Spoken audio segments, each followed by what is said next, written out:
Hello and thanks for watching this Cloud9 ERP Solutions video and subscribing to our YouTube channel. In this video, we have a customer that would like to buy a gold necklace. We don't have it in stock, so we're going to manufacture it and ship it out the door. So we'll start off with creating our sales order. Our customer is Alta Ace. We'll add our item.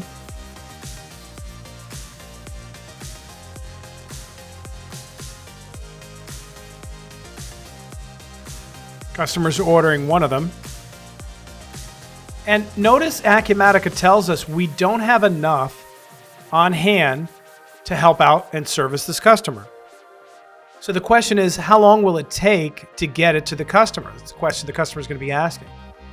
So if we process capable to promise, and we'll process this. Now, if we go over to the right, you'll notice Acumatica is telling us that we can get this item ready and available by the 13th. That's based on a lead time of everything it'll take to get this done. So if the customer's on board with this, we can accept it. And when we go back to our sales order, notice we have a link to our production order. We can open up the production order right now. You'd also see the production order all the way over here, depending upon how your columns are set up. So if I change hats here and I become the production manager, you'll see here's the production order. It's currently in a planned state. We're producing one of these items. And as a production manager, if I click on references, notice I can get back to the sales order. But if we take a look at the detail of this production order, you can see it's a simple production. We're assembling a chain and a clasp together to produce our finished good. Now we're going to release this to the shop floor. And as you saw before, there were a couple of items that we need to produce this finished good. We need a chain and a clasp. So in Acumatica, we can use a screen called Critical Material, and we can highlight the items and click Purchase. This will create a purchase order for us. Or if we want, we can use an MRP process. So if we go back to Acumatica's Generate MRP, this is a process that we're going to run now, but you can schedule it with Acumatica to run every so often, once an hour, once a day. If we take a look at our MRP display, this shows all of the items. We have an active system here, and this shows all the items that we need to either manufacture, purchase, or transfer between multiple warehouses. Now, if we go to the bottom, you can see Acumatica is telling us we need to purchase a chain, 14-inch chain, and a clasp. And Acumatica even tells us what the related production order is. It tells us that we've promised this to be done by the 13th. So as a production manager, we can make the correct choices and prioritize this and get it ordered. So I'll highlight these two. I'll click Purchase.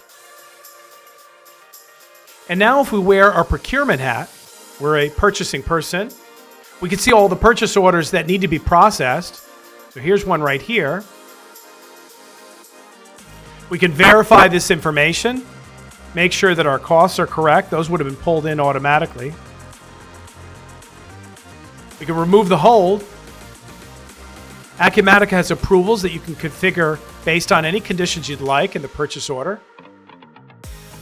So we'll approve this ourselves. And then we can email this out to the vendor. Now, a couple of days later, the product's at our dock. We can receive it. So I am now a receiving person. We confirm the quantities that we're getting, and we'll receive these into stock. Now, as a production manager, if we go back, I can complete our production order by doing a move.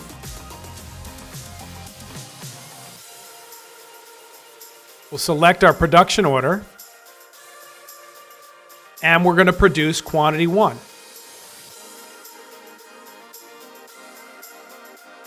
Because of that, shipping will be notified that our sales order for that customer is ready to be shipped. So when we have processing screens to facilitate that and automatically create pick tickets, but we're going to go into our sales order manually, take a look at it. We'll confirm everything, including shipping.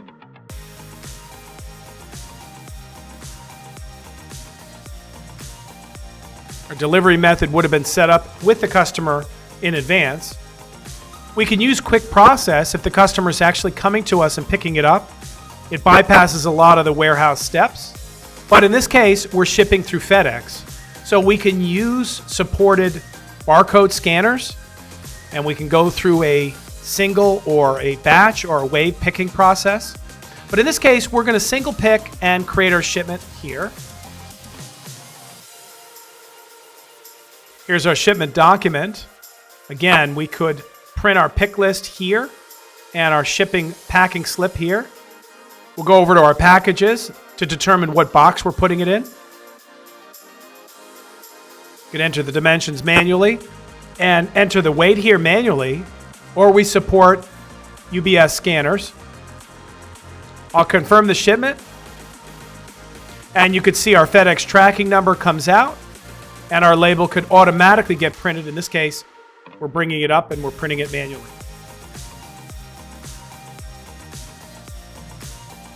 So now our sales order is completed. We've shipped it out. We've fulfilled everything we needed to for our customer. If we go back and we take a look, we now have a bill that's come in from our vendor.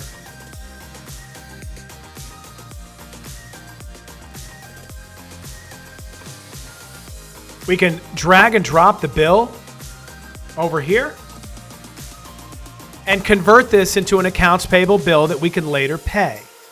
Acumatica also allows you to set up an inbox where all of your bills can show up here and you could process them accordingly. In this case, we're going to select this one and recognize it.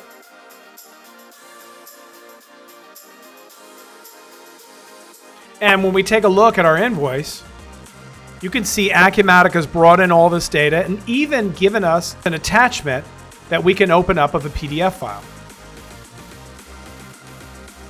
So thanks so much for watching this video. We sold a gold necklace, we manufactured it, we procured the parts we needed to do so, we shipped it out, and we took care of our vendor's bill. So thanks again for watching this, and if you have any questions about this or anything else, please feel free to reach out to us. We'd love to hear from you. Have a great day.